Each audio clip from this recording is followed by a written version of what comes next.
Hello. I am in pain right now.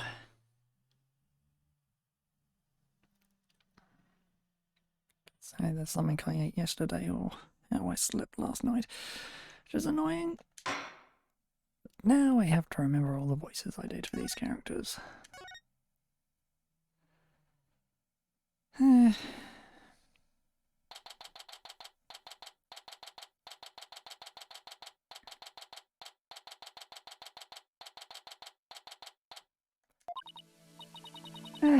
My butterflies are butterflies in their stomach. So, what's it like to have your very own case for the first time? My heart hasn't raced this fast since I ran that full marathon last year. If it keeps up, you might get a lawyer's high. You know, like a runner's high?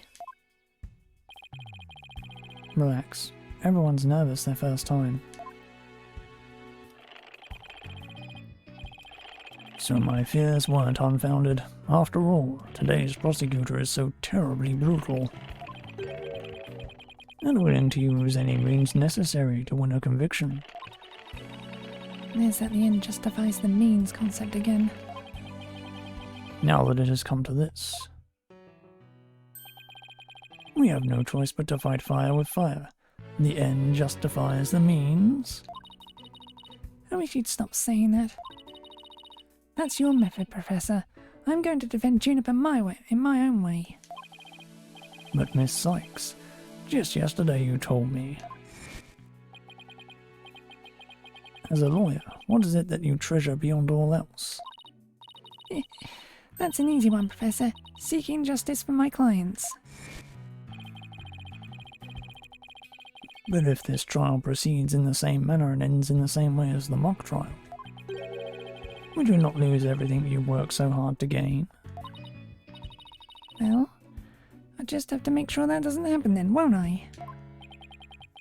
My, but aren't you a stubborn one? Well, I suppose you'll have to learn your own inefficiency the hard way.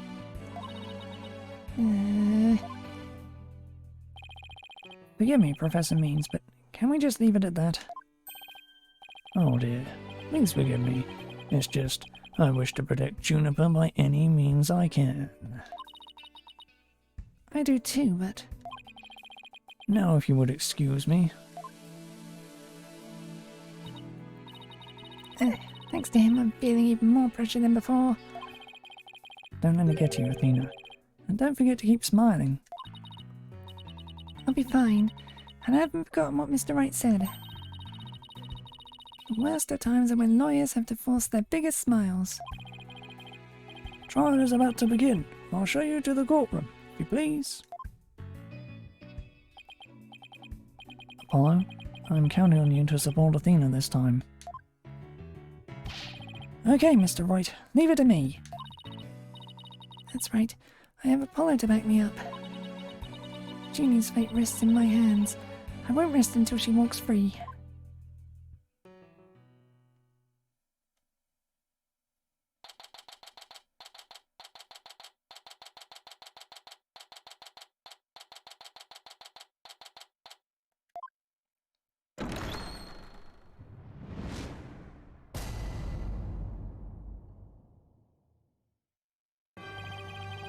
Court is now in session for the trial of Juniper Woods.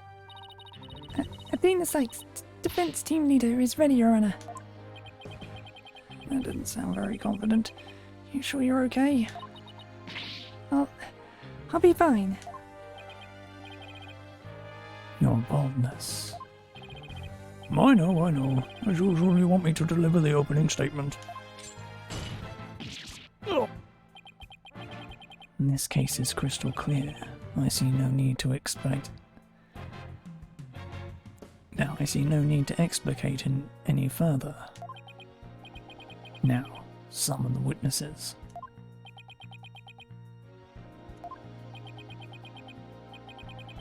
Is there something the matter? Please do share your boldness. Whatever gave you that idea? Bailiff, please call our first witness. Now we don't even get an opening statement.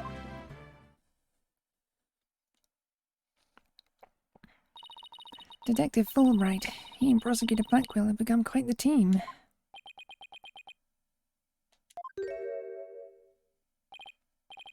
Oh, right, the case brief. Leave it to me. Yes, let the detective in charge, everyone's favourite friend of justice, explain. What was that just now? It's like he and Blackwell are totally in sync. Well, I don't think they're capable of mind melding, if that's what you're thinking. All right, Detective Wright. Would you please explain the case to the court? Professor Gord's body was discovered on October 24th at approximately 2:30 p.m. She was murdered with this awl and... She was murdered with this awl I have here. The victim's blood and the defendant's prints were both discovered on it.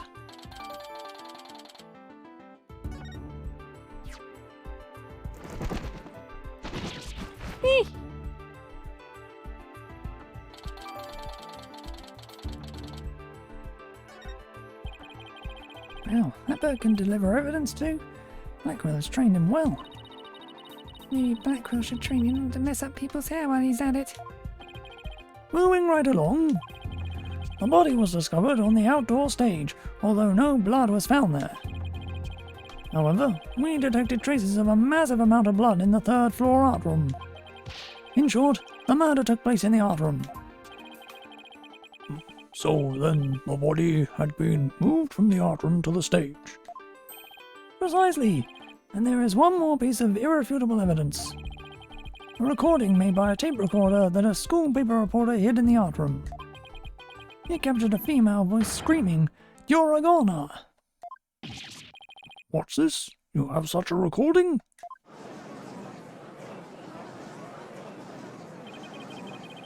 Must be from that tape recorder Miriam mentioned. Or is this the first we've heard of a death threat at the moment of the murder? Shh! Silence, please! I would like to play the tape for you now.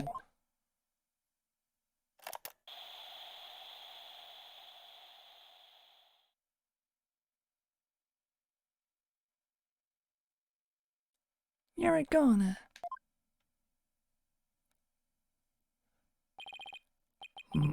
It is quite hard to hear. But the voice does sound female.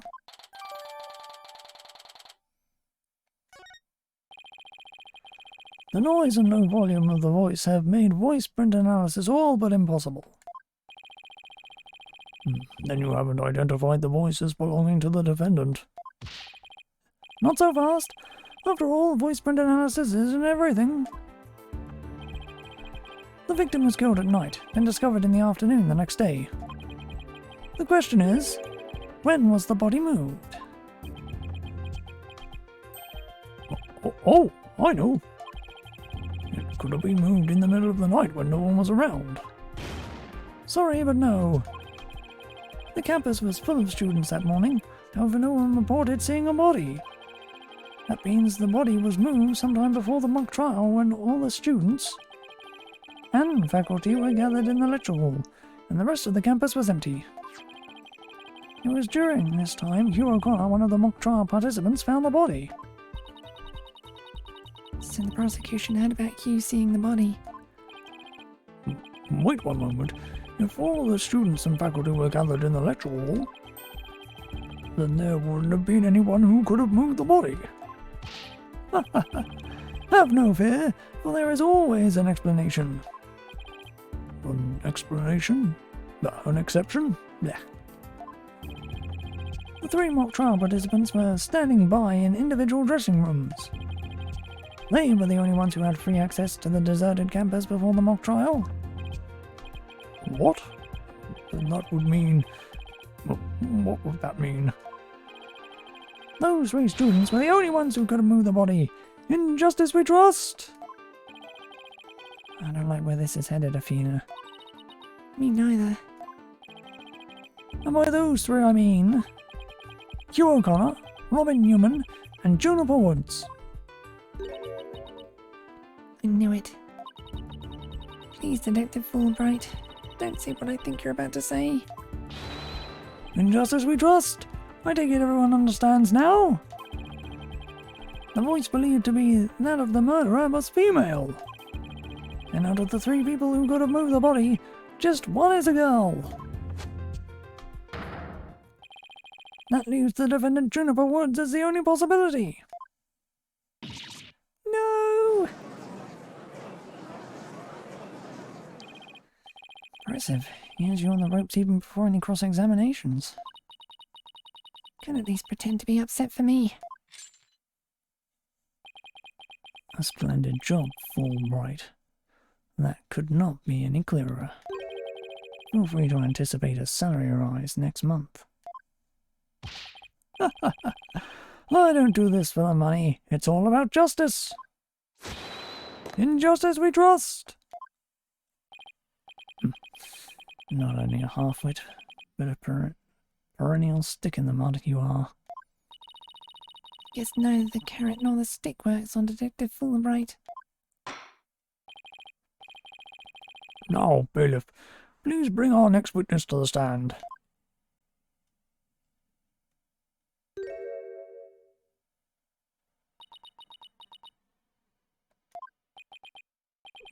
So, our first witness is a cardboard box.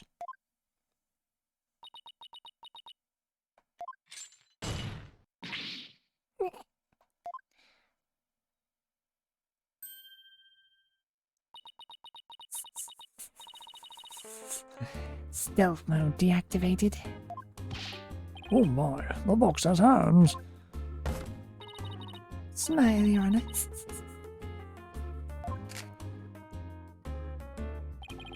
What the dickens? I just had my picture taken. Miriam Scuttlebug, senior at the Legal Academy. I'm a reporter on the judge course.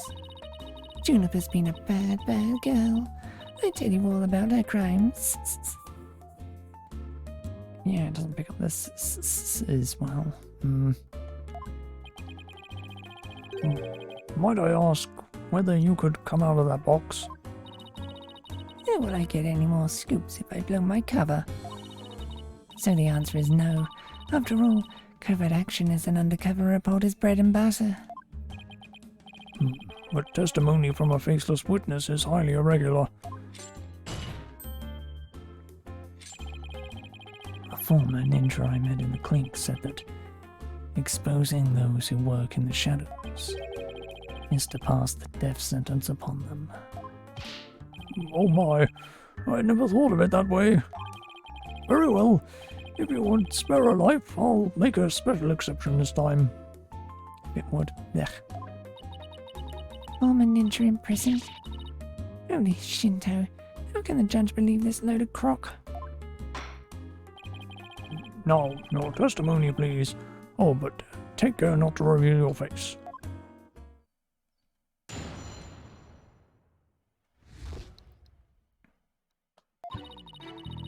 The murder happened exactly like Juniper's mock trial script. Up until the mock trial began, only Professor Court and Juniper knew the script's content. But Professor Court's sudden decision to not use the script sparked Juniper's murderous rage. Juniper had to be the killer. She has a motive, and the murder is just like her script. The murder is just like her script? Could such a thing be true? Compare her script with the murder case and crime scene photos, then you'll see. This is so simple even an ape posing as a decrepit old judge can understand. Only the victim and defendant were privy to the script, ergo, the defendant is the killer. Furthermore, in the art room where the crime supposedly occurred, this witness's script, along with an envelope on which "use" was written, were found. This proves that the accused script had been rejected the day before the mock trial. He pressed the victim to use her script, an argument ensued, and then the fatal stabbing. That makes perfect sense. What now? Prosecutor Blackwell has all his ducks lined up in a row. He's really on a roll now. It's like a pit bull once it sinks its teeth into you. How dare she? My script had it all. A bum rap and phony evidence, grudges and betrayals.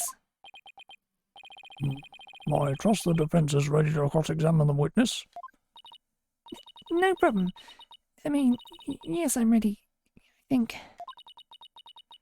Time to find a hole in her testimony and unbox the truth. I've seen it done over and over. I know I can do this.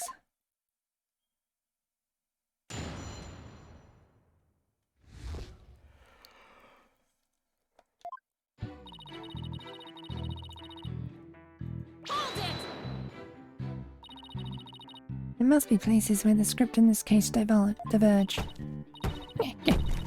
Don't sweat the details. That kind of stress will give you wrinkles. I'm not worried. My skin is as fair as silk. Objection! Indeed, you are quite fair.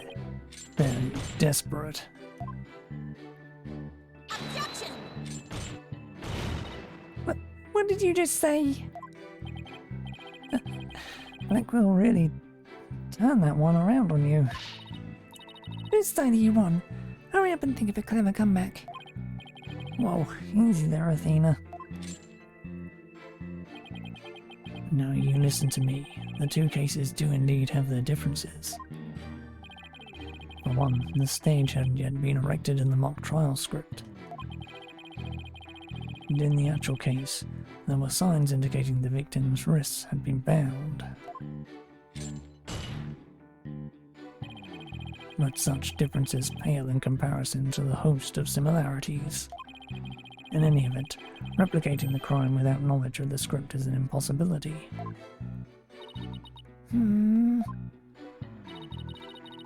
Looks like I won't be passing this off as a coincidence.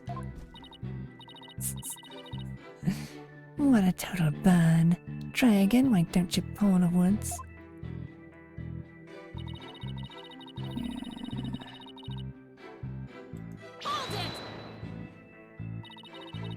Somebody could have stolen the pink beforehand.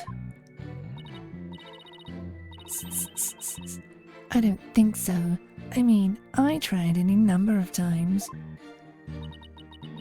Shame on you, Miriam. But that crafty she-devil Juniper has eyes in the back of her head. What chance does your average person have if an undercover reporter like me failed? Interesting point. Still... Miss Scuttlebutt, won't you get in trouble later for admitting to such underhanded tactics? Why you? I plead entrapment. How is you blurting out your own crime entrapment? But you haven't scooped me yet.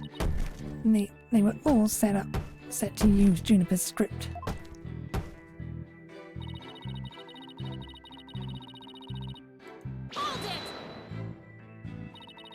How do you know that Professor Court wasn't going to use her script? There in the art room where the heinous crime took place.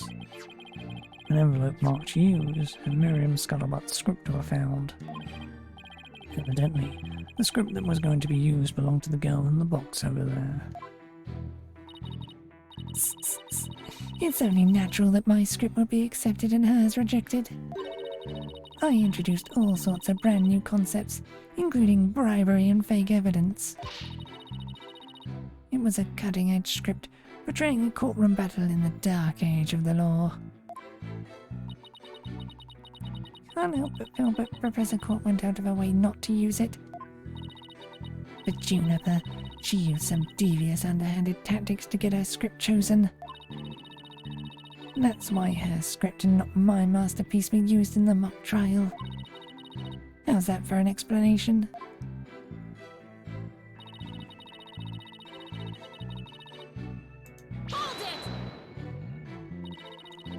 Anyone who saw the mock trial could have recreated the crime. After they saw the mock trial, they could have easily staged the body just like the script. Objection!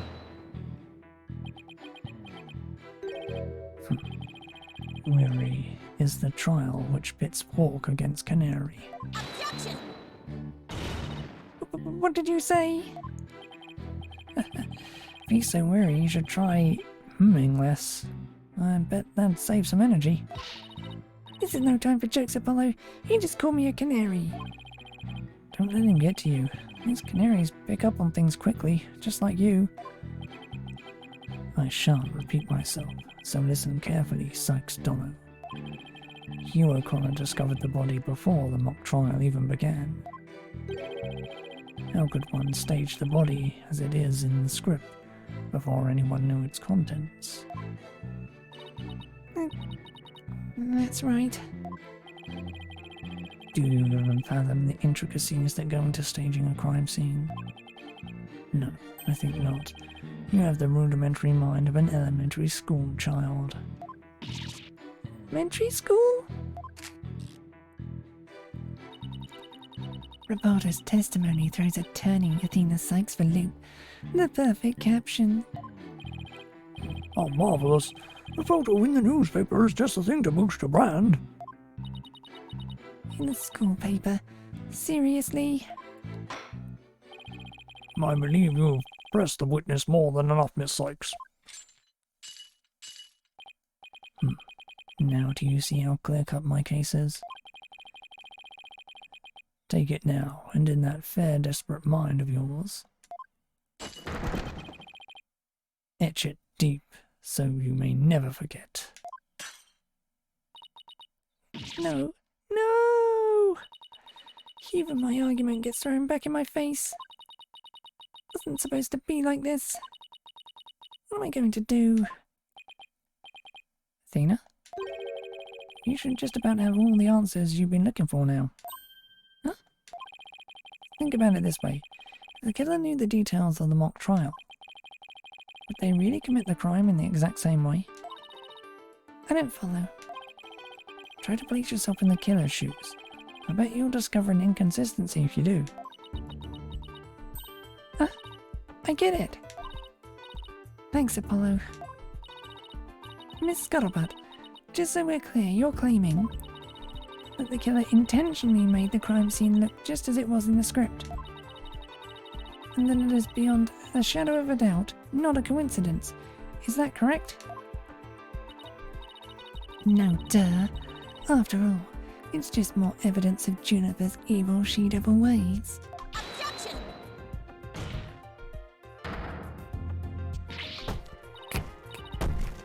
What did I say? What did I say? Our client made the crime scene look just like the script, something known only to her. That would be not just foolhardy, but completely irrational. What do you mean? Yes, Miss Sykes. Please tell this court what you mean by irrational. It wouldn't make any sense for Junie to mimic her own script on purpose, because it would make her the culprit. The murder scene was the same as it was in the mock trial script. That in and of itself is irrational. What's wrong with them being the same? Yes, Miss Sykes. Care to explain what you mean? Okay, let's say for argument's sake that Miss Woods is the killer. If so, then what reason would she have to intentionally make the actual murder mimic her own script? That's easy. She was admitting that she was the... That's right. If she had really done that, it would have been like proclaiming to the world that she was the killer. So, what we actually have here is evidence of someone trying to frame our client.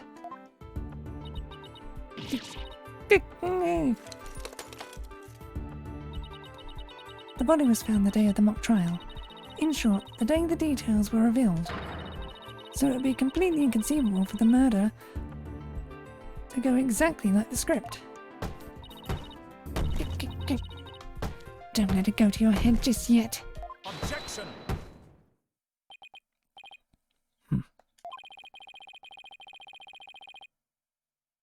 I would seem Justice Donno's comrade-in-arms has finally drawn her sword. It would seem, game. However,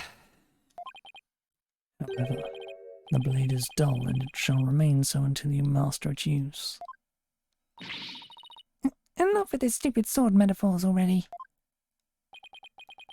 There is a perfectly good reason for the inconsistencies of which you speak.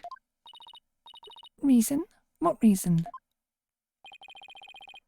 Must I spell out everything? You are what people today call high maintenance.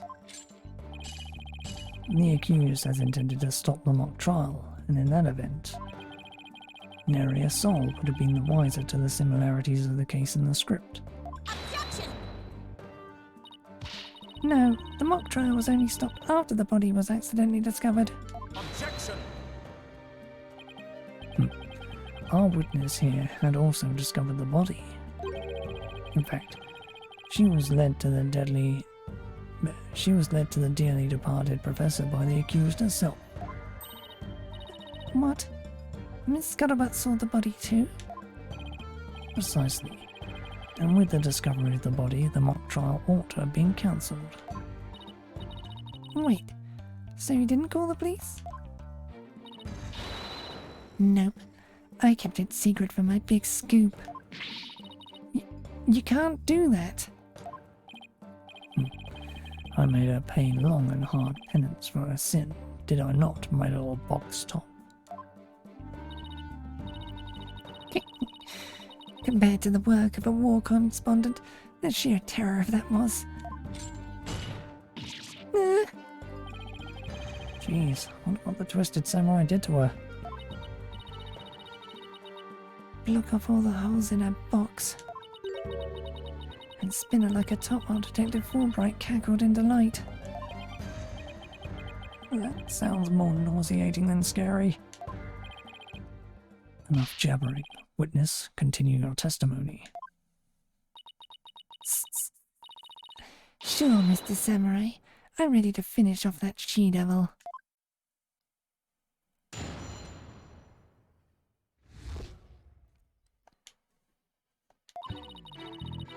I snuck into Juniper's dressing room while everyone was in the lecture hall. Juniper had changed into her stage costume. I asked her, "What are you doing?" And suddenly she fled into the hallway, as if she wanted me to follow her. I followed her all the way to Professor Court's body. She led me right to it. I'm positive it was Juniper, because she was wearing the costume that she had made. Hold it! Why did you withhold such key testimony? What's that supposed to mean? Athena, you haven't even started your cross-examination. I know, but her testimony points to her as being a potential suspect. I don't think Professor Yoda Blackwell is... No, wait. I bet he's already thought of that. The witness left the lecture hall to sneak into Miss Wood's room before the mock trial. That means she, too, could have moved the victim's body. The prosecution's claim no longer has any ground to stand on. Help! Now. No need to ruffle your own feathers so. When you squeak like a little brat, it agitates Tucker. Do you want him to pick your eyes out? No, thanks. You listen here. The witness has a perfectly good alibi. Oh, yeah, I do. Oh, yeah, I do. Around the estimated time of death. I was at undercover reporter class. It's right near my home. Undercover reporter class? The proverbial rug has been pulled from under you. The witness could not be the killer. The defense must look before leaping, or at least make sure the rug's secure to the floor. Trying to warn you. Ooh. Well, there ends the cross-examination. Let's allow the witness to step down. No, wait a minute. The defense has no right to cross-examine the witness after that little spectacle. Or whatever a man is sowing, this he will also reap. Why can't he say you reap what you sow? Very well. The cross-examination is over. I suppose the witness may go home. Perhaps spend some time in a lovely box and recover from today's stressful events. Don't you worry about me, Your Honour. There's no rest for the wicked, or journalists either. My third eye's always eyeing a scoop. She's always eyeing a scoop. Well, back to the trenches. Bye-bye. Hold it! Not so fast, Miss Scuttlebutt. Apollo? There's just one thing I'd like to ask. Did you take a picture of the victim's body? And if not, why not? Well, that is... No, I didn't take one. Well, that's strange. Why wouldn't you take a picture if you're always eyeing a scoop?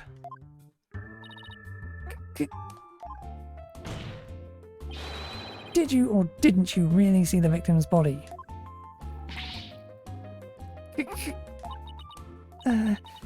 It's not like I, actually saw it, but...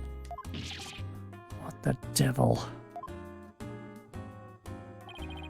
Did you hear that, Your Honour? The witness didn't actually see the body.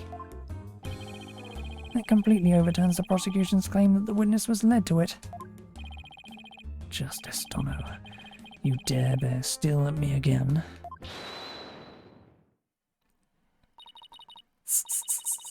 Nice try, boy wonder. So what if I didn't see the body? The fact remains that Juniper led me there. Feast your eyes on this.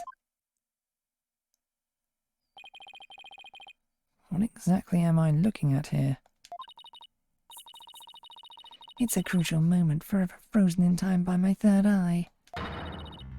A photo clearly showing Juniper Woods.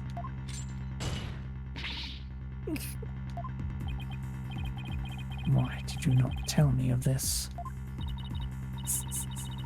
It's a shocking scoop. I was saving for just the right moment.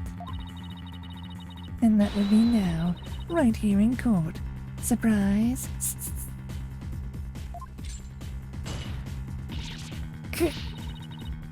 What did I do? What did I do? All journalists keep their scoop secret until the right moment. She's pretty brave hiding it from Brackwell like that. Or pretty stupid. Well, this is an unexpected turn. Dina, about this picture. See how it only shows the back of the subject? So then... Right. Who knows whether this photo shows Juniper in the first place? Objection! Completely irrelevant point. What is relevant here is... there was someone who did try to lead the witness to the body. Taking out at this, the route by which the accused escaped.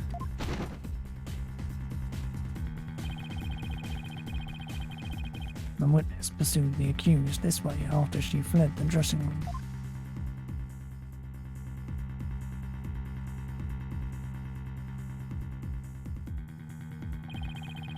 The accused ascended to the first floor and exited to the quad. Then what? Then what, Carton Cretin? Then I tripped and fell, caught my knee on my own box. She stayed under a box even while running after someone? Sounds difficult. Recall that the body was already there, for Hugh O'Connor had already seen it. She was trying to show someone the body, because she wanted to stop the mock trial. Hold it! But if the facts have changed, that's all the more reason to cross-examine the witness. The defense has a point there. Very well, you may proceed with your cross-examination. Seems Justice Donner has saved your pretty little hide, Missy. For now, at least. Yeah, guess I pulled that off somehow. Thanks, Apollo. You're a lifesaver. Incidentally, my compliments to the witness for her very fine box. It's primo cardboard, lovingly selected from among many. Tell another lie or hide another fact from me, and I shall put it to the torch. Please, anything but that. I think it will be more eco-friendly to recycle it, but that's just me. All right, Miss Sykes, you may cross-examine the witness.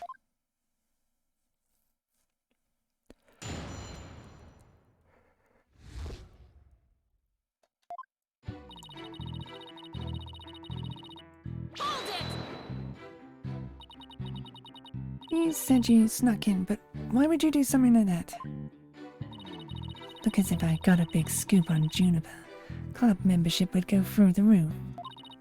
Right now, the newspaper club has only one member, me. The club's history once I'm gone. So the Thames Herald brand recognition is a matter of life and death. Her means may be questionable, but her motive is surprisingly sound. Extra, extra. Students seeking the thrills and chills of expose journalism report to the club room. This has been a paid advertisement. Anyway, where was I? Huh? Never took Miriam for such a go-getter.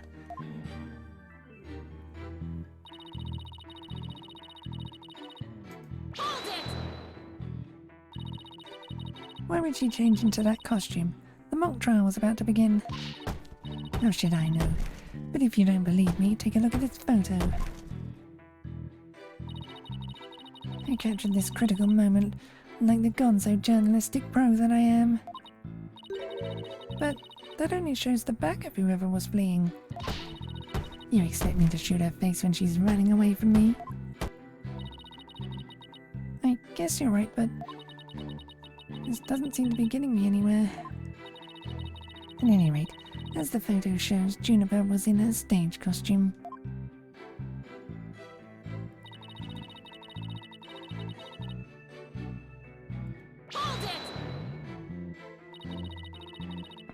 That doesn't mean you had to chase her. Call it a journalist's instinct. I see something fishy, I go after it. But you never did catch up to her, did you? A true undercover journalist gets up and dusts herself off when she stumbles. That reminds me, didn't you fall during the chase? When you tripped on your box? A true undercover journalist is always ready to stumble over a great story. Sure are a lot of holes in your story. Or is that just the scuttlebutt brand of journalism? A true undercover journalist always prevails against her adversaries.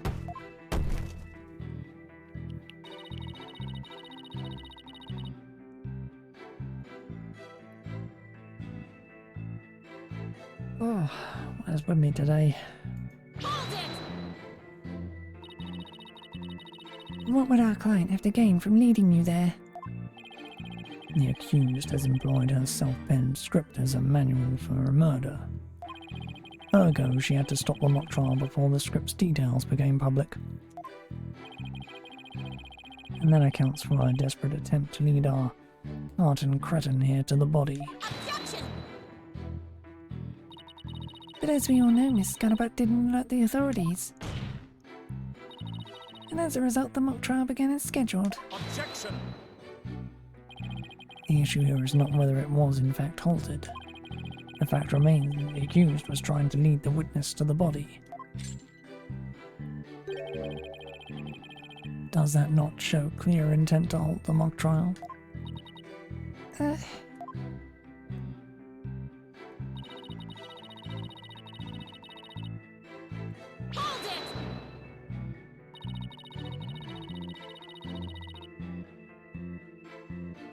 You say it was our client because the figure you witnessed was wearing a costume.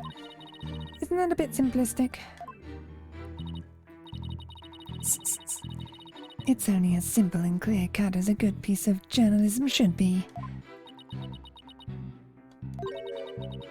Sure, it's simple, but I'd hardly call it clear-cut. That's why I chased her. She keeps saying that. It's Athena talking. She keeps saying that it was Junie, but she didn't actually see the body. Yeah, but Blackwell's assertion takes that into account. So even if I press her on never seeing the body, I won't be able to overturn this testimony.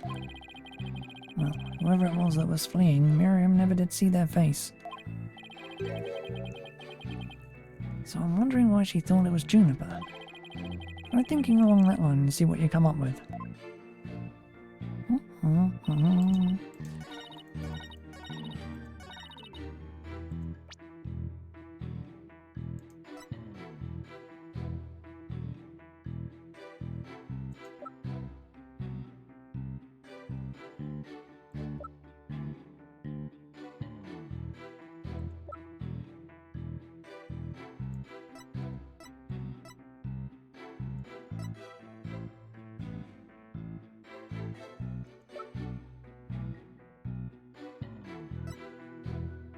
Objection! Miss Scuttlebutt's sole basis for identifying our client as the figure in this photo is the fact that it shows someone in Miss Wood's stage costume. Well, it is Juniper's costume, so there must be Juniper in it. It's clear cut. No, that's where you're completely mistaken. What? This is a design drawing of our client's stage costume. Oh my, what a wonderful creation. The constellations are extraordinary. I'm glad you noticed, because those stars are precisely what's important here. In the drawing, there are constellations all over the outside of the costume. But there's not a single star on the costume in the photo. Oh, that means, what exactly? Your Honour, there were no other blue costumes at the scene, which leads me to believe that the figure in the photo was wearing our client's costume inside out. But why would Miss Woods make a mistake like that? Well, it's not really a matter of why, but rather who made the mistake of putting it on inside out. Wait, you're not suggesting... That's right, I'm glad you're catching on. The costumes designer wouldn't put her own costume on inside out.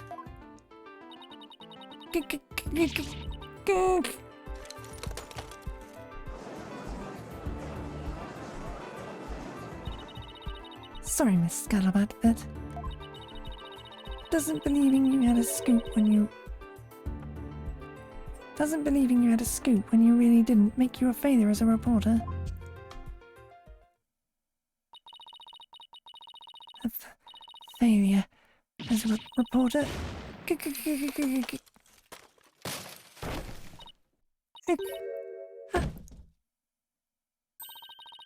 Why, hello, Miss Scuttlebutt. So nice to meet the woman beneath the box. You didn't see nothing. Objection! Now, I would have you stop right there, Sykes-Donner. For it is the why of the matter upon which I would have this court focus. What do you mean? Miss Juniper Woods. Yes? What were you doing on the morning of the mock trial? I was in my dressing room, painting my costume in fluorescent paint. Fluorescent paint? My design drawing shows twinkling stars on the costume. I was going to make the costume shimmer like that by painting the inside fluorescent. Or what was that again? Fluoride? Did your costume have casualties? No, fluoride. Not fluoride. Fluorescent, as in glowing. The paint would make it glow in the dark. Yes, yes. So you applied that to the inside of the costume, and then? I let it dry for a while because I heard it takes a long time. So I put the costume on my mannequin inside out.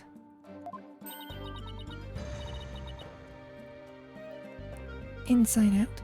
So then... This is a photograph of the inside-out costume taken in the dark. As you can see, there is a heavy layer of paint over the entire inside surface. If someone were to properly don this costume in this state, the wet paint would get all over their body. Why yes, I believe it would. Indeed, ergo the costume was worn the way it was, not by anyone's mistake. But because this was the way it was on the mannequin, inside out.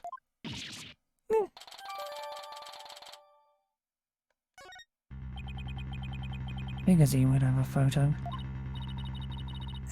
Did we just fall into his trap? Yeah, I bet that girl had it all planned out.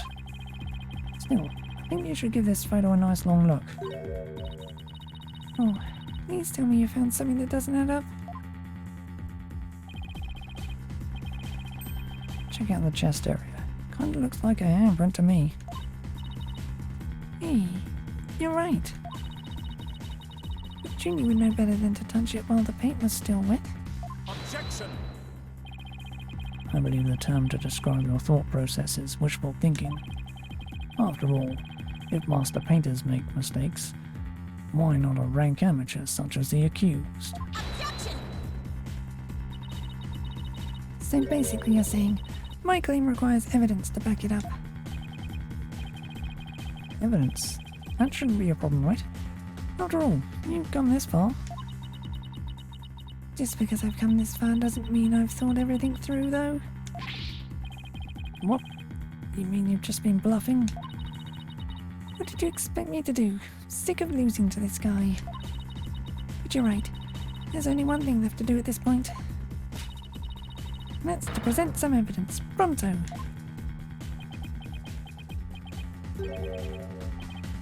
A showdown, is it? I gladly accept. Fluorescent paint must have stuck to the hands of whoever touched the costume. And that paint should glow in the dark, in dark places. So I just need to carefully check every last piece of evidence.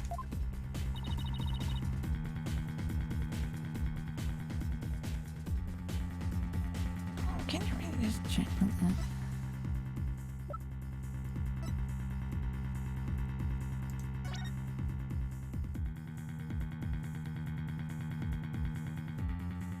Ah, right. It's right there. This piece of evidence shows who touched the costume. Take that! My school newspaper. Interesting. Take a look at the photo where the lights are dimmed, and the spotlight is on Miss Woods. Observe Mr. Newman's hand in that photo as he stands at the prosecutor's bench. As you can see, it's glowing, just like Miss Wood's fluorescent paint. It is glowing. Quite brightly, I might add. But why would he put fluorescent paint on his hand for the mock trial, you may ask? The answer is he wouldn't. Not on purpose. It got there when he put the costume on. Oh, I mean, oh, that means... Oh, what again? It means the figure photographed in the costume was not our client Juniper Woods. It was her classmate, Robin Newman. What?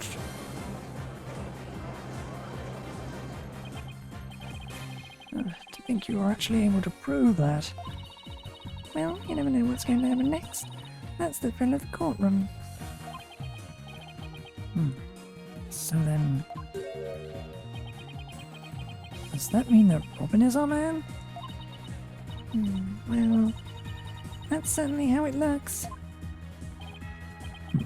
Very well. Robin Newman it is. He is here in the gallery, I trust. Show yourself. I challenge you to a duel.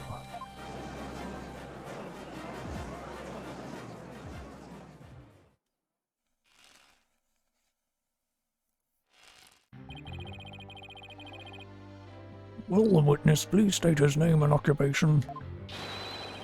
I'm Robin Newman! I want to become a great artist. I practice day and night. Yeah! No, that's not it. Art's gotta be sincere, man. So for occupation, should we put down budding artist? No! Them's Legal Academy Senior Prosecutor course! This brace is proof of my masculinity! I've been training to be a prosecutor for 18 years! I assume you won't be cleaning up the pottery you smashed before you leave today. Ah! Oh man! Ah! Ah!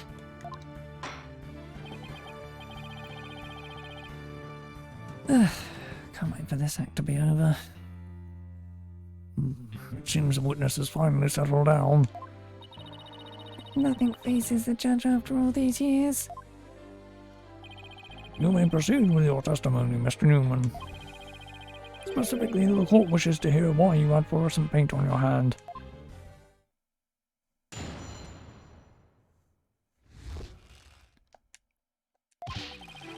I went to see Juniper in her dressing room, but she wasn't there! When I walked by that frilly costume, I was like, whoa! The mannequin it was on, it was about to fall on me! I got that paint on me when I caught it! But I never put it on! That's just stupid! Hold it! Your Honour, I recommend a short therapy session for the witness. Well, Mr. Newman does seem particularly agitated, but... No!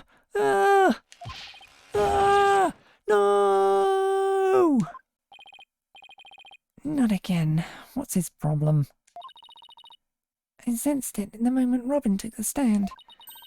The discord in his heart. So you think he might be hiding something? Probably. You ready, Mr. Newman? Let's see what the mood matrix can do for you.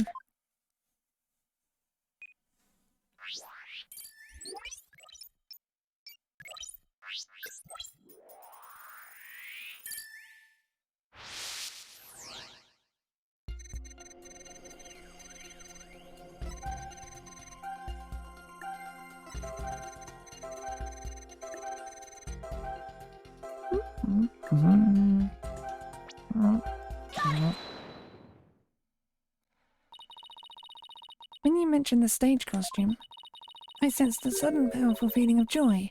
Would you care to explain, Mr. Newman? Wait, what? Why would a frilly scarf thing and long skirt make me feel like that? I don't know, but you seem awfully interested in that costume for some reason. You didn't happen to put it on, did you? Like I'd be into that kind of thing. I'm a dude. I'm into braces, not dresses. You don't think Robin likes girls' clothes, do you? Oh, come on, isn't it obvious? You're enjoying this a bit too much, Athena. No way, man! The mannequin came falling toward me, so I stuck out my hand to stop it. End of story. That's a new piece of information. Time to run an update.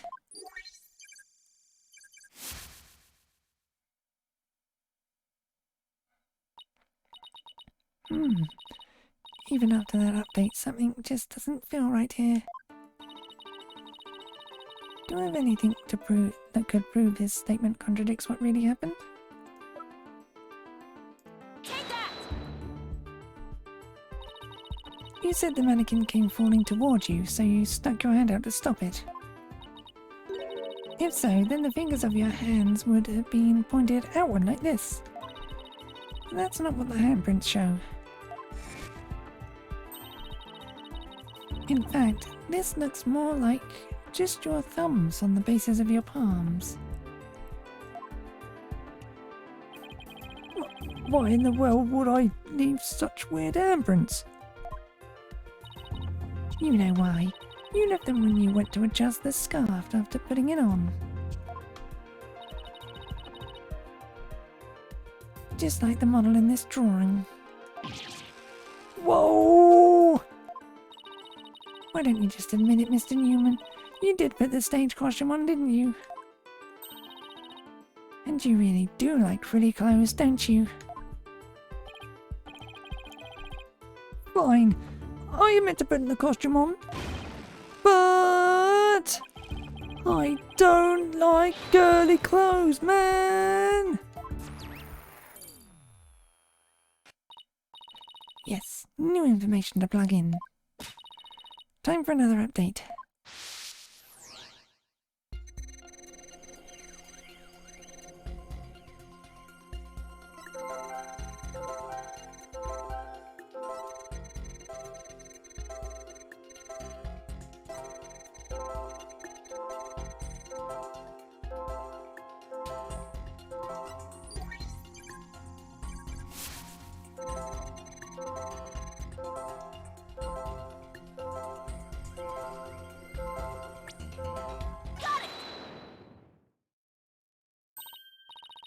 There, another emotion that doesn't fit. So what? You're really starting to get on my nerves, man. Mr. Newman, you got excited when you put the costume on. But you also felt sad. Who cares if I felt sad? It's no big deal. Okay, Mr. Newman, out with it. Why did you feel sad? You're hiding something, aren't you? No! You're not fooling anyone anymore. Now tell us why you were sad. Okay, fine. If you're gonna be that way, I'll tell you. The reason I felt so sad is no matter how much I dress up, I'll never be as pretty as Juniper. Well, no offense, but for one thing, he's a guy. And a real hothead at that. No, that's not it. I totally own those girly clothes. I should have been totally pretty. But there's something that keeps getting in my way. Wow, that's a whole lot of anger and raw emotion right there.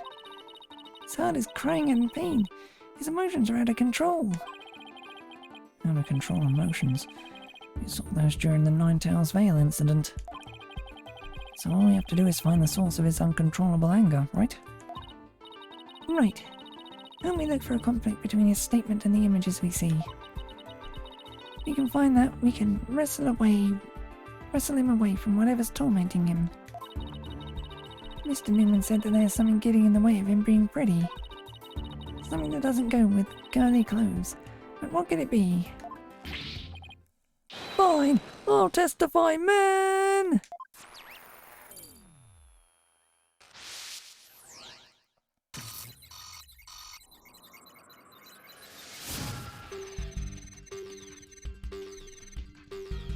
I snuck in knowing the costume was in there. My heart was pounding even though I'm a guy. It's true, I felt a powerful feeling when I saw that long frilly scarf. I admit it, I wore girly clothes.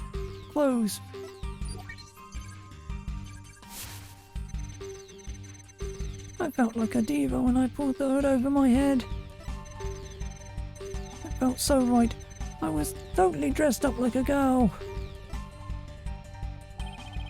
So we're looking for the source of this anger.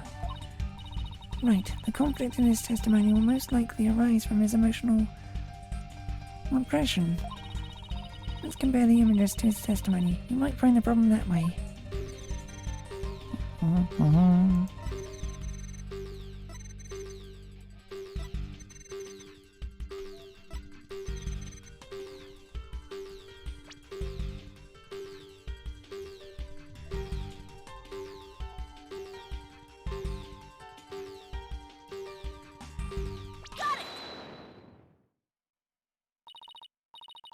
Mr. Newman, you feel a great deal of anger towards your brace, don't you?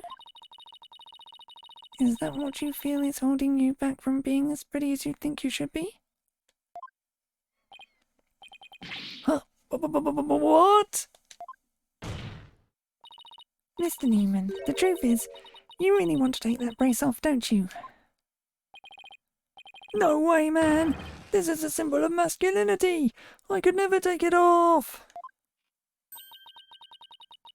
Is it that you can't take it off, or that you don't want to take it off?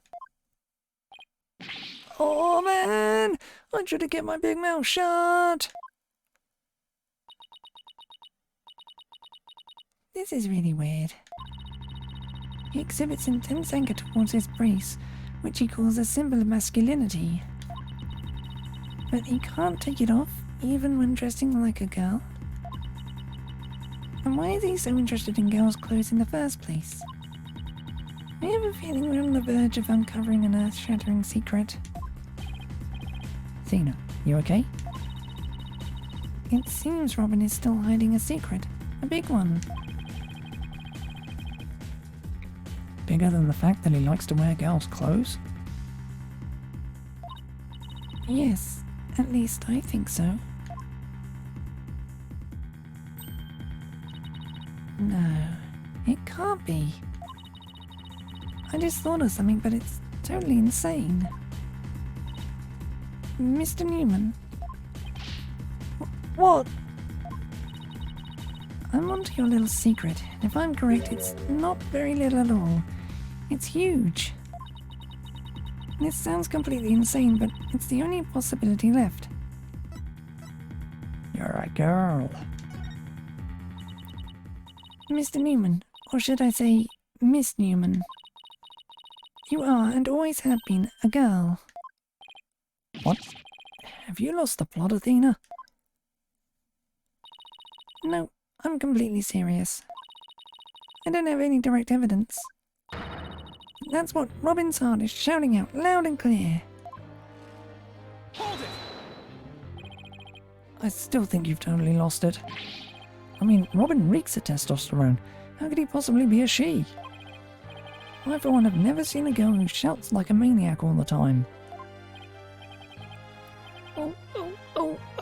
Oh! I've seen plenty of witnesses in my day. But if he's a she, then she's the most convincing actress I've ever encountered. Therefore, let me pronounce my verdict. Robin Newman is without a question a man. Oh! You are now truly Justice Stolo's equal in one area. You are just as equally insane. Never in the history of this planet has there been a finer specimen of the masculine spirit. Ow.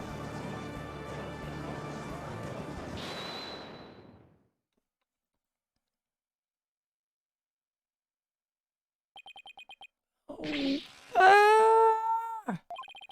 If you guys are done talking about me, I'm.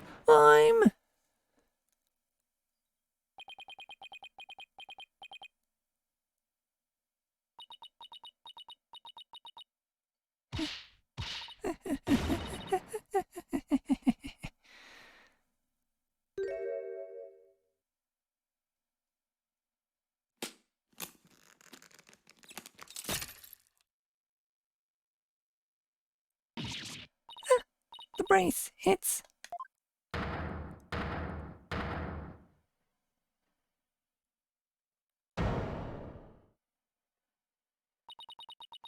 Miss Sykes. No, allow me to call you Athena. I wanted to keep this a secret at all costs, but no. No way! Ah! Surely this must be some kind of jest. Nope, it's for real. I'm a girl, body and soul. If you don't believe me, I'll give you a... Okay, Ah! as if. What an amazing transformation. Well, all the Discord is gone. The image is now complete.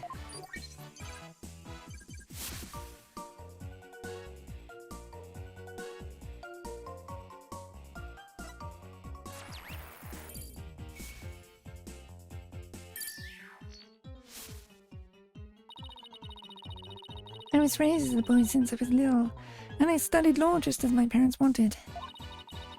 But now, this living lie, me pinned to the ground, it's... it's being blown to smithereens by you, Athena.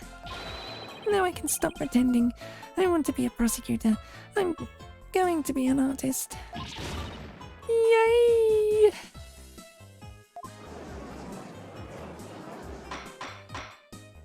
Water! Water! What a shocking development. He really did turn out to be a she.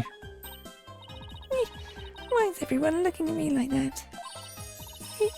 I feel like a movie star or something. But no paparazzi, please. I value my privacy. Okay. Ah, no, Pixel, you'll regret it, man. Am I just imagining things, or is Robin even more hyper now than when she was a he? I don't know. Maybe it's because she's finally got her troubles out of her chest. Literally. This is all well and good, but does he being a she actually change anything? And the fact that the witness is actually a girl does change things. Because there is now a piece of evidence that we must reevaluate. Very well. Let's see what the defense has for us now. What piece of evidence must be reconsidered now that we know the witness is a girl?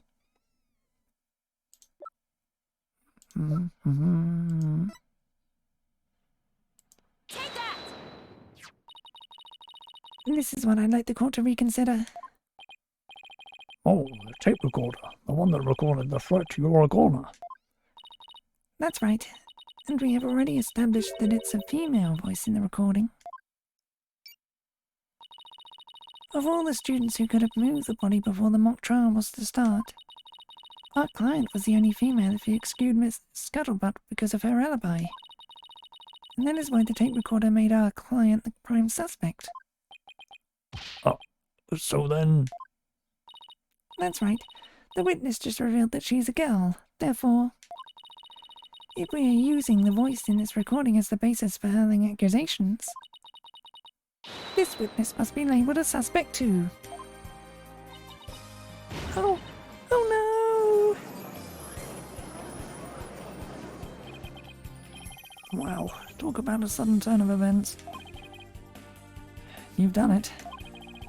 You found a hole in one of the prosecution's key pieces of evidence. Yeah, but wow, that was a lot of work for a single one. Objection! Not so hasty now. You're forgetting that only one person here was privy to the script. Ergo, Miss Juniper Woods is still the prime suspect. Objection! But Miss Newman hid the fact that she was a girl, both at the crime scene and in court. I'd say that puts her in camp suspicious. That's not nice, Athena. How can you accuse me of being a killer? I mean, I'm just a weak, innocent little girl. Just thinking about that murder makes me...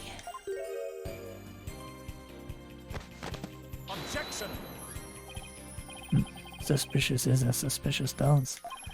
Undoubtedly the witness does have some sort of connection to this crime.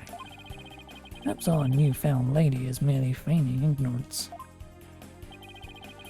We can surmise that she lent support to the principal offender Juniper Woods. By leading Miss Scuttlebutt to the body, that would make her an accessory to the crime. How can you say that? I'm not an accessory to any crime, Mr. Birdman. Objection! Birdman. In any event, with the witness as an accessory, it explains quite a bit, does it not? Objection! You made it all make sense somehow. And we'll keep accusing Junior unless we can somehow show someone else knew the script's details. How could someone have gotten their hands on that kind of info? The only way they could have known what was in the script was if they heard it from Junie. Sorry, Junie, but you're not going to like this. Our client may have leaked the script's details to someone. What the devil? And I know I shouldn't have, but I revised the script to favor the prosecution. But Professor Court noticed it immediately and changed it back. Miss Woods did not want Hugh O'Connor to win the mock trial. That's why I believe she leaked the details to the witness, Robin Newman. I get it. If Robin won, Hugh wouldn't be able to confess to Juniper. Right. Junie was probably trying to keep their friendship from becoming awkward. How could you? Athena! What a bunch of bull! I never heard a word about the script from Juniper. Never, ever! Objection! You sure? Can you look me in the eyes and swear you didn't? Athena, you don't have any evidence.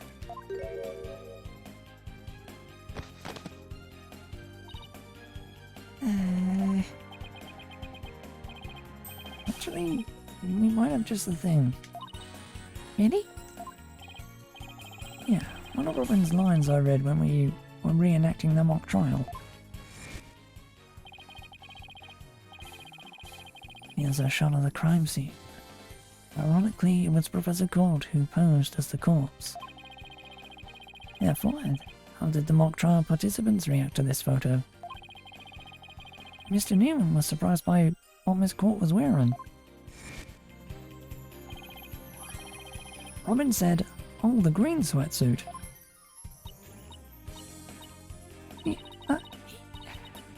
I might have said that, but so what? Well, think of it this way, Athena. Yeah. Which way exactly? If I told you that I'd be wearing a blue suit today, then showed up wearing what I've got on now, what would you say? Oh, the red suit. I think I've got it. Your Honor, we have evidence proving that Miss Newman knew the contents of the script. The defense moves to present said evidence to the court. Very well, Miss Sykes. Present away. This evidence proves that Miss Newman had prior knowledge to the script's contents. Take that! The mock trial script? Miss Newman, during the mock trial you were shown a photo of the victim's body. And reportedly, you reacted by saying, "Oh, the green sweatsuit." Oh, yes, I said that. Well, what's your point? You seem to have some issue with the green sweatsuit, and I think I know why. The proof is in the script, specifically on the things to prepare page. Sweatsuit. Victim's outfit will be a red one from the prosecutor course. Huh? You were surprised because the sweatsuit in the photo was green. But if you didn't know about the script's contents, then that shouldn't have surprised you. No! I thought we were friends, Athena. How could I have been so blind? In light of her privileged knowledge, I move to declare Miss Newman a suspect, Your Honor. You what?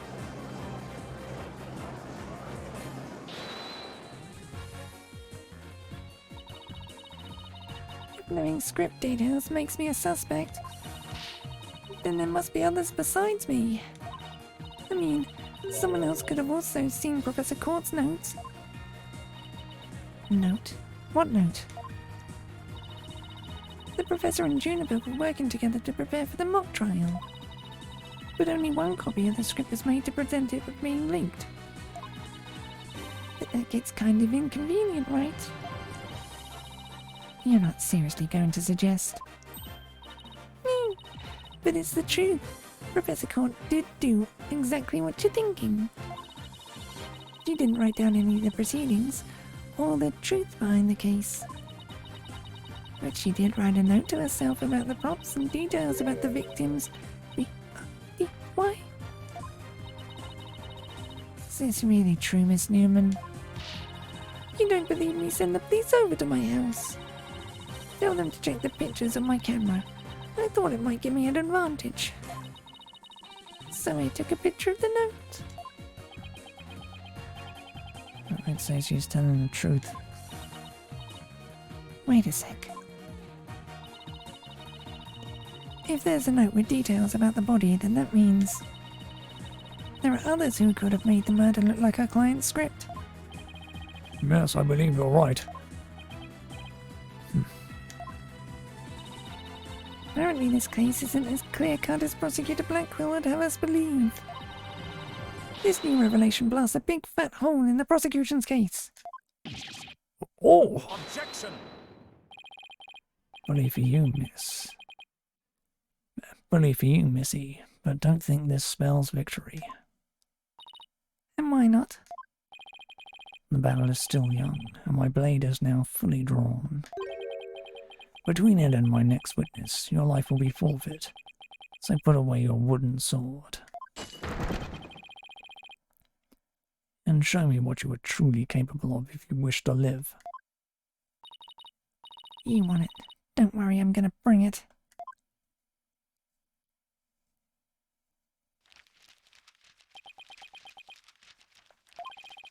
I already said I want nothing to do with this trial. How juvenile. It is not a matter of what you want, or you will cooperate, Hugh O'Connor. Prosecutor Blackwell, why have you called this witness? You'll recall that the day before the mock trial, in short, the day of the murder, the accused testified that she left for home at around 6 p.m. Yes, my notes here do confirm that fact. Right, our client wasn't at school at the estimated time of death, so she couldn't be...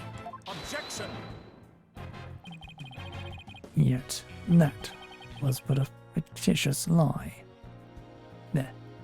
Fallacious lie. Yeah, what am I? I can't read today. Yet that was but a fallacious lie. Or am I mistaken, golden boy? I have no intention of saying anything more. Now, if you'll excuse me... Hold. I'm not through with you yet. Seems the rogue prosecutor has it out for me. Leave, and we just might discuss you-know-what. No, wait. One little statement and Mr. Cool loses it. What's that all about? I changed my mind. I'll stay and testify. Are you sure, Mr. O'Connor? the word of a genius is as good as gold. Let's get on with this. Hugh O'Connor, a senior at Thames Legal Academy, lawyer course. How's that? Just fine. Your testimony then, if you please. We're up against the top of the class now. I'd be careful if I were you. I know Jeannie would never lie like that. That pompous schoolboy won't know what hit him.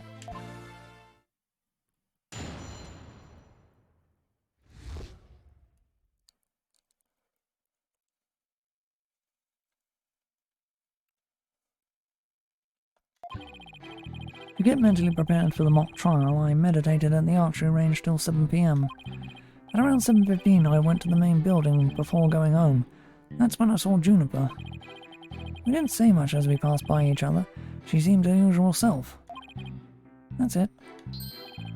Anything else you'd like to ask? That is quite enough. Well done, golden boy. The final bell rings at 7 p.m, at which point the campus is a desolate place.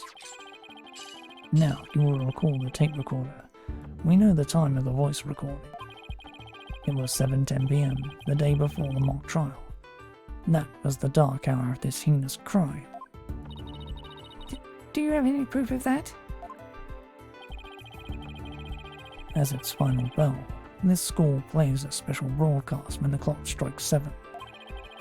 The female voice on the tape appears 10 minutes after that broadcast. The killer waited until the school was empty to spring her devious and deadly trap.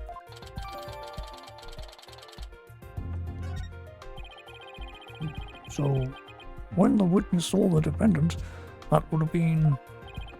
Indeed, it was 5 minutes after the voice was captured on the tape, in the art room.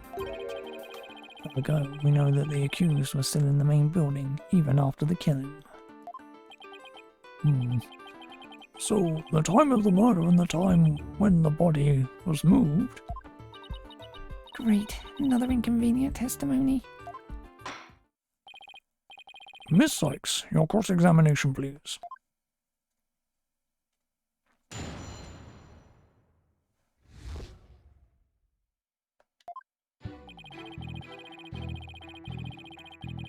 Hold it! So, do you meditate often? Don't tell me you're going to start pestering me too. What's that supposed to mean? No need to play dumb with me. All the girls want to know about my private life. What? I will remind the defense, this is a court of law, not a pick-up spot. Seems Miss Fancy Pants lawyer is smitten with the witness. Objection! Objection! Objection! Objection! I'm just trying to establish the witnesses. You must know I never go a day without meditating. Satisfied now, stalker girl? That's it. You better take that. Whoa there, Tiger. Just take a deep breath and relax. I'll just continue my testimony now if you don't mind.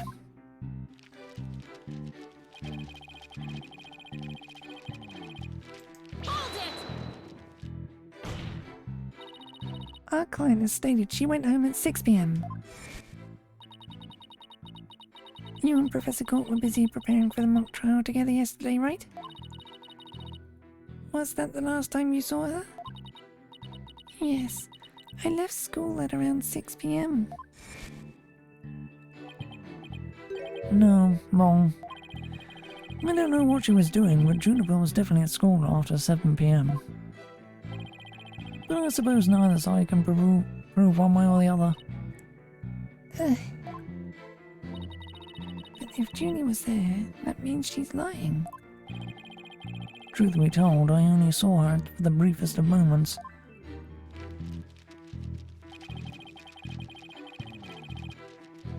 Hold it! So you just walked past a good friend, barely saying a word? Final bell had already rung. They get mad when you stand around chatting.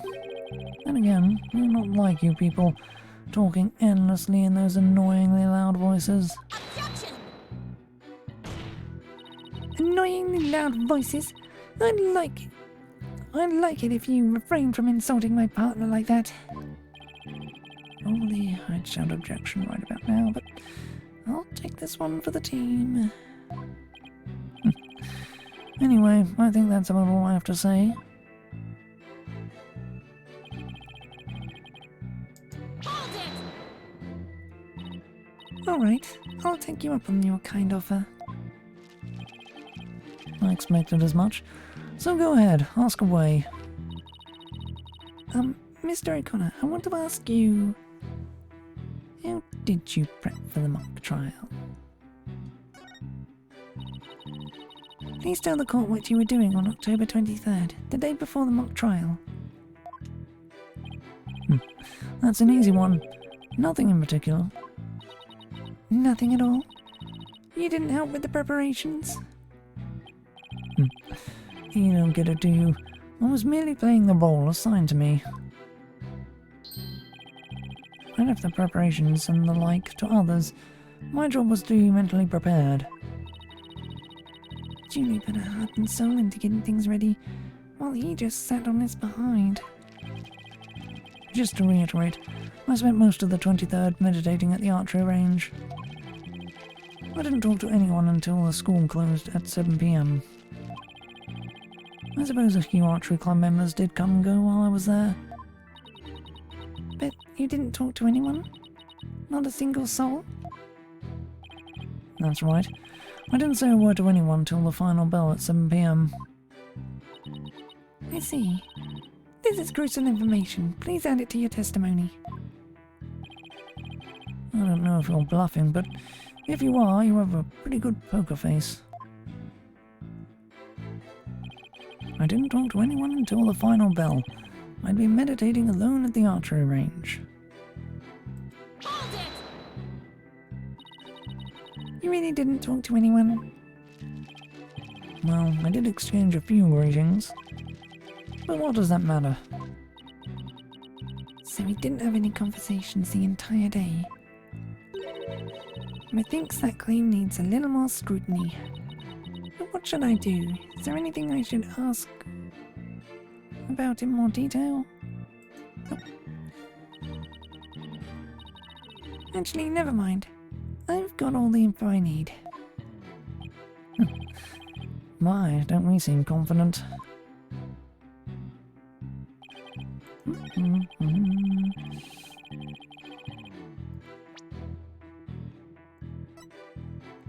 Objection!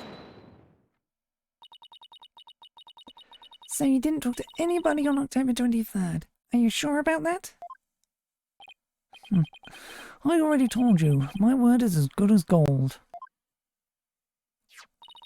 Okay then, how'd you explain this? And don't spare any details. Sorry, never seen that before. This is the victim's planner. She recorded all of her plans in great detail. Take a look at this page. There, take a look at this page. Here, it reads, 23rd, met with Hugh and important. Don't you find that interesting? Where'd you get that? The key word here is important. You say you were at the archery range all day. But you also said a few students came and went while you were there. That doesn't sound like a great place for an important talk. But the entire campus was buzzing with activity before the mock trial. Where could they have possibly had a private conversation?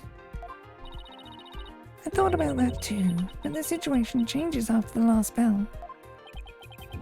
What's this now?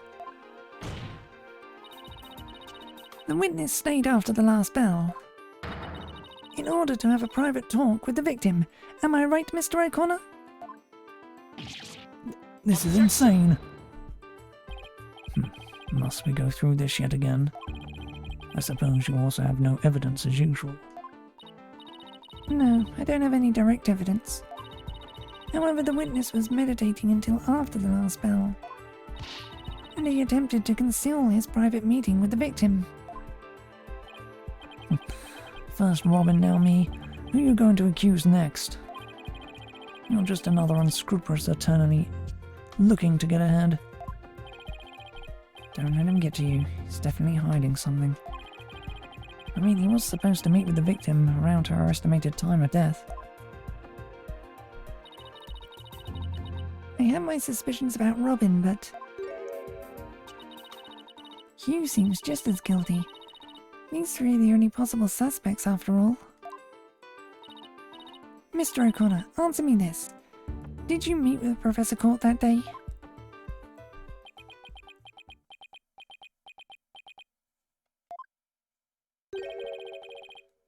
Sorry, Mr. Jailbird Prosecutor. I don't mean to steal your thunder, but I have something to say. If it will save me some trouble, then by all means speak away.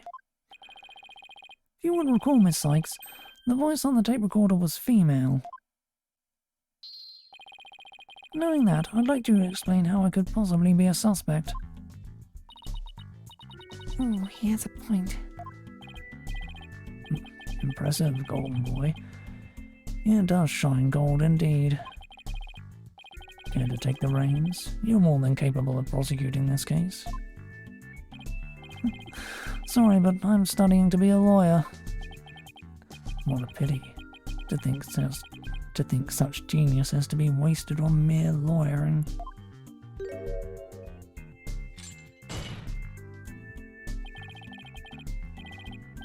At last, your moment is here, Sykes Dono. Time to refute Golden Boy's statement. And prove that you're the young prodigy worthy of the badge on your lapel.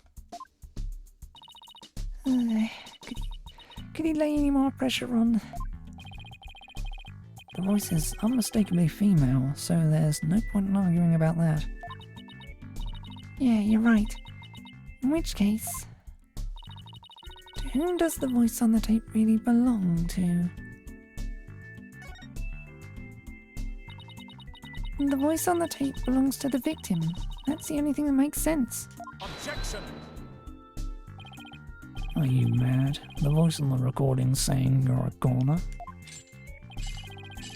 That is something a murderer shouts at their victim, not the other way around.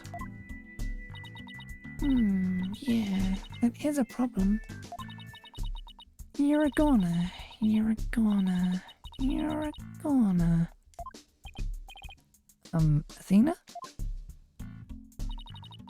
You're a goner, you're a goner. Hugh O'Connor? Hugh O'Connor? Wait a second. Whoa, Athena, you're scaring me here.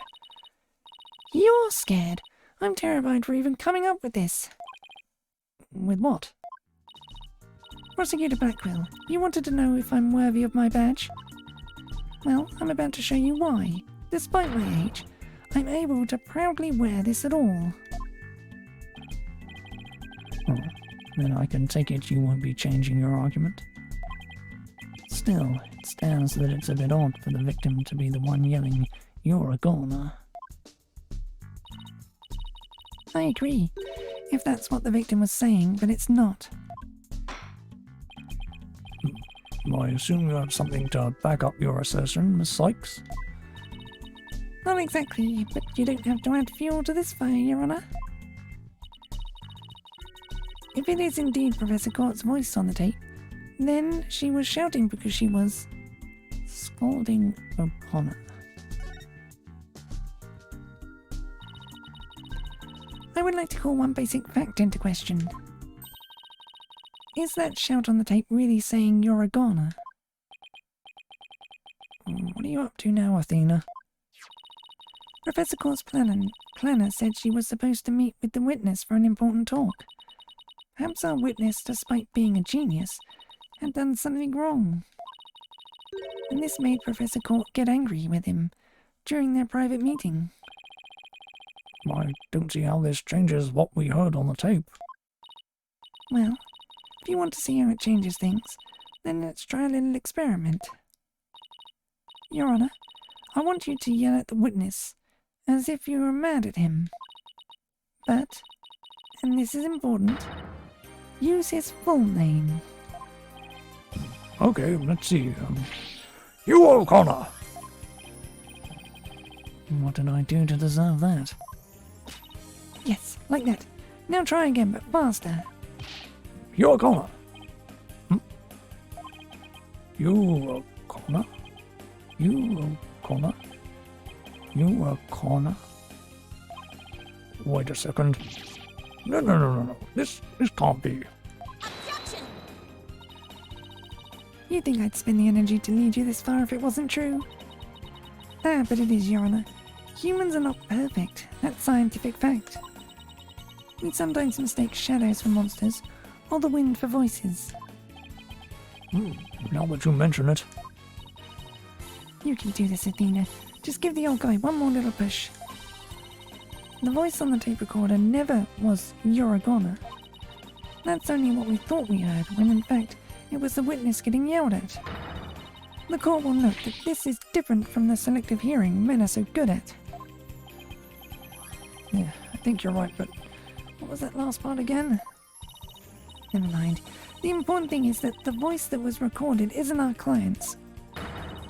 And since it was the victim scolding the witness, he must now join the list of suspects. Ah! Objection! I had thought that testimony would suffice, but it seems it has come to this. I will not allow such malicious quibbles to upend this case. Blech. The prosecution has one final piece of evidence to present to the court. Evidence? What's he going to pull out now? Feast your eyes on this photo, and let me see that insolent look vanish from within them.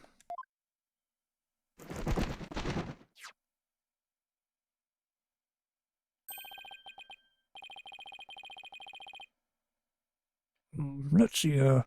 Oh, it's a picture of the defendant and the victim. The photograph shows Professor Black. There. The photograph shows professor and student preparing for the mock trial together.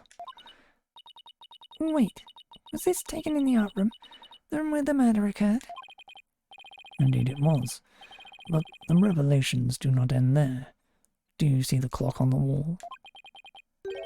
It reads 7:05, a mere 5 minutes before the voice was recorded on the tape.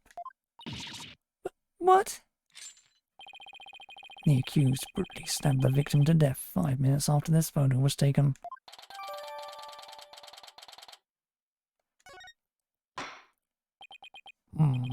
It seems the defendant's culpability in this crime is quite obvious. Junie was with Professor Court just 5 minutes before she was murdered? What now? Nothing I say can change that fact. Understand now? You can believe in your client or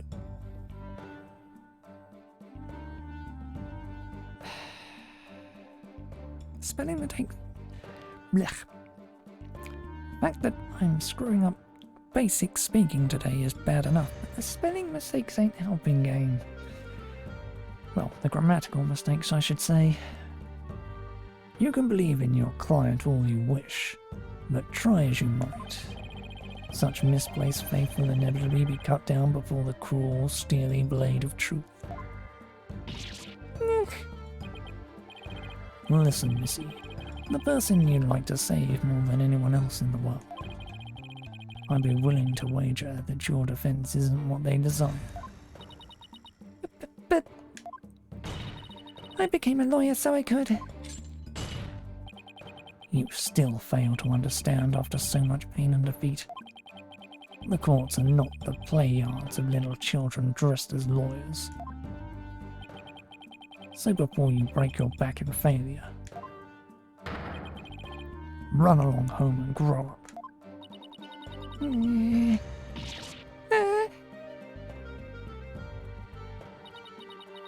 He thinks I'm giving up now. He's got another thing coming. I have to find my inner strength if I ever hope to save him. But I can't think of any way to strike back. The worst of times are when lawyers have to force their biggest smiles. It's impossible. How could I smile under these circumstances, even if I forced it? badder than bad. Who knew Blackwell had that one waiting in the wings? And in that twisted samurai just presented at the beginning. Wait, maybe this was his real plan. Was he just trying to show me how weak and powerless I am? Maybe he's right, because I really haven't got a clue. Who's the real killer? Who murdered Professor Constance Court? Robin Newman, a girl who had been forced to live a lie as a guy? Or was it Hugh O'Connor, the honour student who had met with Professor Court? There seems to be little reason to debate the defendant's guilt any longer. The time for a verdict has come.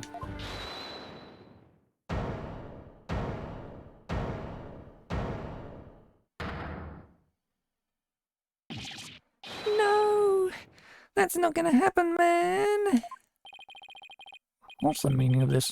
You can't interrupt a judge about a hand downer. Maybe, but false verdicts are a no. Oh. What? Miss Newman, please explain yourself. Juniper's not the killer. I know because I know who the real killer is. You do? You know who the real killer is? What is she up to now? Yep, I know because the real killer is... M-E... me. He... What? It was me. I did it alone. It's me.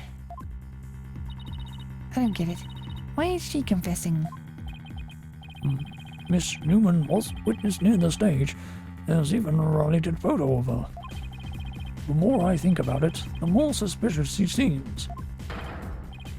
Robin Newman isn't the kind of guy who pins the blame on friends. Just so he can walk free. Get it over with. Declare me guilty already.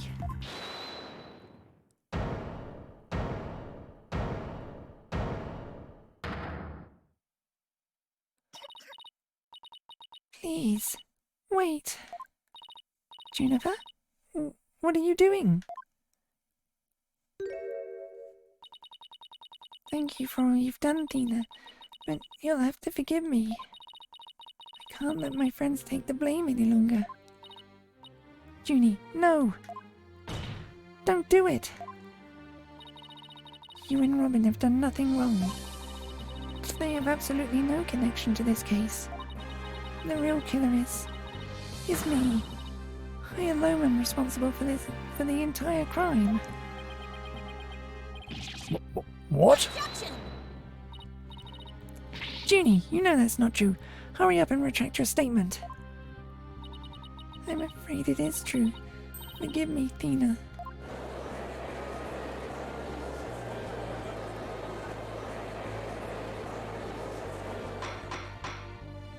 Order! Order! Will someone please explain what's going on here? I see right through your cheap ploy. School rules state that a prior conviction terminates one's eligibility to graduate. A guilty verdict here would make whatever dreams one had go up in a puff of smoke. Oh, I wasn't aware. Even meek little mice will fight when cornered. A pitiful spectacle, I might add. These vermin are trying to protect each other, now that they've nowhere else to run. Protect each other? Wait. So is Robin just trying to protect Junie too? So then the real killer is...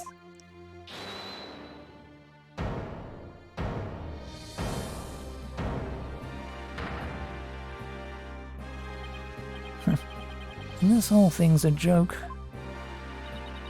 Uh-oh, now it's you, Stan? What? What is wrong with kids these days? I know what just crossed your mind, Miss Sykes. You think I'm the killer, don't you? Well, he really is a genius. He even knows what you're thinking.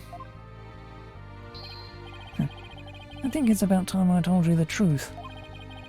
And I'll even get right to the point. It was me. I did it. Wait. What?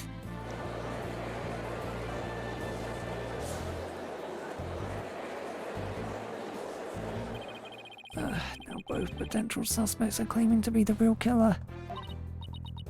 I am so confused right now. If you still have doubts, how about I detail my murder plot? It's absolute genius. Enough of this nonsense. This is a court of law, not a set of some high school drama. I see. I have no choice. I'm afraid I'll have to... Wait your boldness. I'm sorry, Prosecutor Blackwell, but I'm in no position to hand down a verdict just yet. I am hoping the defense and prosecution can come up with some airtight evidence.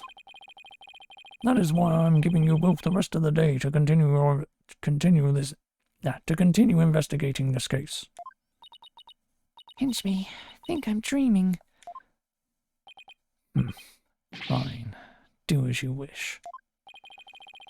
This brings today's proceedings to a close. Court is adjourned.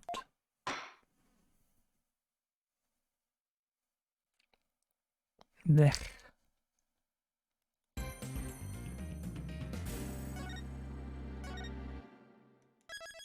Ugh.